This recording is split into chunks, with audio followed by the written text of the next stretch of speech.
Hello guys, आज मैं बात करने जा रहा हूँ भारत की पहली इंटरनेशनल हवाई यात्रा की। भारत में स्वतंत्रता से पूर्व किसी भी इंटरनेशनल फ़्लाइट का संचालन नहीं हुआ था। भारतीय इतिहास में 8 जून अपना एक महत्वपूर्ण स्थान रखता है।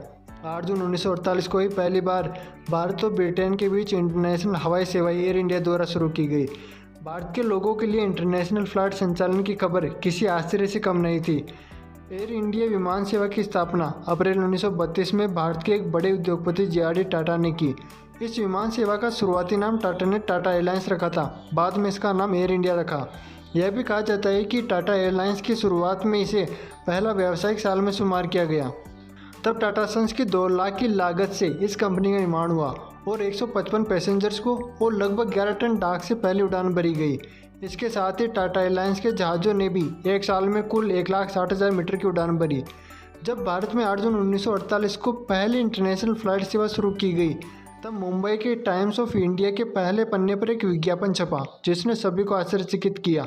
उसमें लिखा था, काहिरा और जेनेवा होते हुए लंदन तक उड़िए मेरे साथ, वो भी सिर्फ 1720 रुपये में। इस विज्ञापन ने संपूर्ण भारत में तहलका मचा दिया, क्योंकि पहली बार कोई भारतीय विमान यात्रियों को लेकर मुल्क की सीमाओं के पार उड़ान भरने वाला था। तमाम राजा महाराजा और रईसों में टिकट लेने की होड़ मच गई। देश की पहली इंटरनेशनल फ़्लाइट महज कुछ ही घंटों में हाउसफुल हो गई। 8 जून को 11:15 पर 40 सीटों के लॉकहीड L749 विमान ने मुंबई से उड़ान भरी।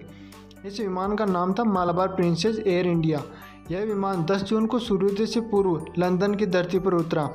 इस विमान को बॉम्बे से काहिरा और जेनेवा होते हुए लंदन की 5000 मील दूरी तय करने में 24 घंटे से भी ज़्यादा का समय लगा।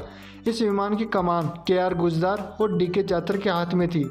इस विमान में जे.आर.डी. टाटा और जामनगर के नवाब अमीर अली खान जैसे दिग्गज सवार थे। इस विमान में 35 यात्री सवार थे, जिसमें 29 लंदन जाने वाले और 6 जिनोवा जाने वाले थे।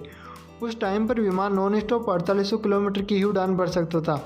लिहाजा विमान में ईंधन भरने के लिए जेनेवा और काहिरा में रुकना होता था। एयर इंडिया ने विमान सेवा के लिए काहिरा और जिनेवा में दफ्तर खोला। काहिरा कार्यालय को एफ नरीमन और जिनेवा स्थित कार्यालय को जी बर्टोली ने संभाला। भारत से एयर इंडिया की यह उड़ान इसलिए भी अहम थी क्योंकि साल 1948 से पहले दुनिया में कुछ ही ऐसे देश थे जो इंटरनेशनल फ़्लाइट का संचालन करते थे, और भारत 8 जून की उस रात बेहतरीन उपलब्धि हासिल कर उन देशों की सूची में शामिल हुआ।